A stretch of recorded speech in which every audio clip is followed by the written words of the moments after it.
some of the wideouts today about their situation. You mentioned up in Chicago that you think it's the deepest for receivers since you've been here. Can you elaborate on that a little bit in terms of what you saw in the summer with the newcomers added in and stuff? Yeah, absolutely. First of all, I mean, these freshmen that are coming in are unbelievably talented. Obviously, they're still swimming a little bit, trying to learn the plays, and but ultimately, I mean, like I said, there's a lot of talent, and they're very hungry and they're very willing to be coached, which is very refreshing and very nice to see. So they're definitely pushing the older guys, but the older guys are really kind of raising the bar at the same time. So it's going to be interesting to see how it plays out. Nate, you've been on several award watch lists, most recently the AFCA Good Works team. What do all these watch lists mean to you? I mean, it feels good to be on some watch lists, but also I understand that it doesn't really mean anything. And again, all these watch lists are kind of just a reflection of the team, because really, as a quarterback, I've said before, you're only as good as the guys around you. I mean, no matter what watch list it is. So, I understand that they don't mean much. It's nice to get a little bit of recognition for the team, but I know that we have to really come out to play to get some of these accolades and stuff, but we're really going for team awards. Hey, do you think this should be a bowl team? Absolutely. I feel like in the last few years we should have been that level, but I don't think by any means that's our ceiling. I think to say a bowl team is really kind of setting ourselves short, because I think this team has a very high ceiling, and I'd be disappointed with just that many wins. So we're really pushing to get a lot more than that. Why is it a bowl team? We haven't seen them since 2007. Mm-hmm. What do you see that makes you feel that way? Well, first of all, I think our seniors have 100% buy-in, which I don't know if I could fully say in years before. And Coach has just been really kind of talking to us leaders, us senior leaders especially, that it's our team, not his team. So he's kind of, managing us, but we're leading the team. And I think that's definitely different than years past. He doesn't have to set the tone nearly as much as he had before. We got guys like Anthony Cassar running around there, getting guys fired up. And, the O-line setting a high standard with Feeney and Spriggs. And defensively, guys really, TJ and Tigre really setting the tone, those linebackers. And, across the board, Dutra. So I think, first of all, we're working hard, but we've always worked hard. But again, Coach always says, and it's so true, we're working with a purpose. We know what we're aiming for, and we have good leaders to do it. So I think the leadership is definitely going to take us that next step. And how important is that senior leadership on the offensive line in front of you? Obviously, a huge component to your backbone. Yeah, it's huge. I couldn't be more happy with the older guys we have, especially, but our whole line. And we've really set a standard on the O-line, especially that these young freshmen, if they don't play up to the standard that Feeney, Spriggs, Jake Reed are playing at, and Ralston before he ended, but if they don't play at the level that they've set the tone for, set the standard for, they're held accountable, and it's not acceptable, which is very good to see. And the rest of the team, we need to really follow that template, because the way the O-line's been doing it starts with Coach Wilson and Coach Fry. They've really set a high standard, and they've really been the core of our success on offense the last few years. So. To kind of go along with that, how important has it been for a place like Indiana to build that foundation up front, where you see the heavyweights of this conference year in year out can kind of reload, and they're kind of known for the bodies up front. How important has it been for this program to kind of build that foundation up front? It's been huge. Especially the Big Ten, it's a very much upfront league. It's a in the trenches league. And even though we like to spread it around and pass the ball around and get the ball in space, you have to win, with a good O-line, D-line, with good fronts, because that really sets the tone of the game. You can control the game. You can really kind of take the will out of people when guys are smashing people up. So it's really fun to see those guys really set the tone, and we definitely understand the importance, and that's what Coach Wilson's really been stressing and done a great job recruiting those guys and developing them. How important is that group right now? You talked about there's some things to work out at wide receiver, at tight end, maybe even a little bit at running back. How important is it to just kind of have that baseline that you can rely on the O-line? You just kind of don't have to worry about that. Oh, it's huge, because again, as a quarterback, you can't do anything if you don't have time to throw the ball, and receivers are not going to get any touches when you can't protect for a little bit, and running backs aren't going to run very much without a hole. So it's really the foundation, the base of everything. the O-line's really clicking well. Think we're going to have success in another aspect of the game. So, I mean, it's really what Coach Wilson's emphasized. It's great O-line play, and they've answered that call, and they're doing extraordinary. You feel like your shoulder's back to 100%? Oh yeah, feeling great. It's been a long recovery. Been very patient, but Craig, our athletic trainer, and those guys have done an unbelievable job. And days when you're kind of a little frustrated, wish you were 100%, and not yet, but they've really pushed me, and I'm feeling great right now. I'm thrilled to be out there and weighing a lot more, so feeling good. At what point in the summer or whatever did you really feel like you were back to that 100%? Well, starting spring ball, I felt pretty good. Still had a little bit of issues with it, but I mean, so I don't know if I could have quite played a game quite yet during spring ball, just taking some hits. But probably around June, I was really feeling good and practicing with Craig, where he'd hit me with a bag on the shoulder and things like that, and I realized I was feeling really good, and so I could have played a game quite a while ago. But so yeah, I'd say probably somewhere in June. Man, what was it like to speak on behalf of Big Ten players up in Chicago? What was that experience like? What was the reaction to your speech? And you can summarize for those who weren't there. What was the main thing you were trying to get across? Mm-hmm. Yeah, that was a big honor. I was thrilled to be given the opportunity, and a little bit surprised to be given the opportunity. But so I felt responsible to put all I had into the speech and prepare as well as I could. So I didn't take the opportunity lightly. I definitely spent a lot of time on it, working on it, writing it, rewriting it, editing it, all things like that.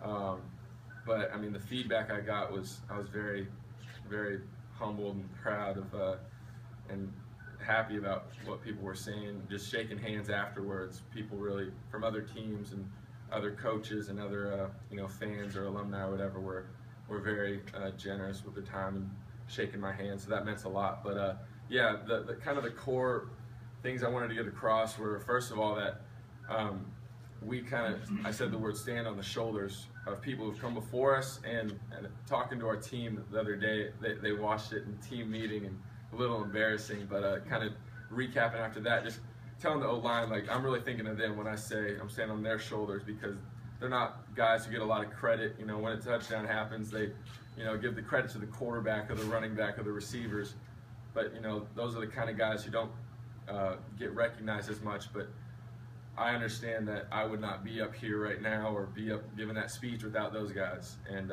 so really thinking of those guys. And then also kind of the perspective I've gained through the experiences I've had, as well as understanding or appreciating those experiences, and appreciating the opportunities I have, and very much feeling the responsibility to make the most of what I've been given. How much better are you at reading defenses, and how much better do you need to get in order to have the kind of year you want to have? I feel like I'm getting pretty decent there. I see the field pretty well. I mean, Coach John and Coach Wilson have done a great job challenging me, because I've been able to read defenses decently for years past, but I'm getting a lot better at understanding protections and knowing where my blitzes are, where my hots are. I mean, kind of just keying the safeties. I've been able to do that for a little bit, but there's always a look you haven't seen. So I've been really trying to push myself, playing the what if game, like what if he does this, he does this. So things like that. But I definitely think I can always improve. Coach always says, if you think you got it, you're about to get it. You're about to get, kicked in the behind. So you really got to understand that, you haven't arrived. I mean, and being with Peyton Manning, just kind of talking to him, he still spends an unbelievable amount of time watching film on himself and on defenses, because people can get very crazy with their looks, and he understands, first of all, if his footwork is right, he can make accurate throws, and he has to be able to, he loves going.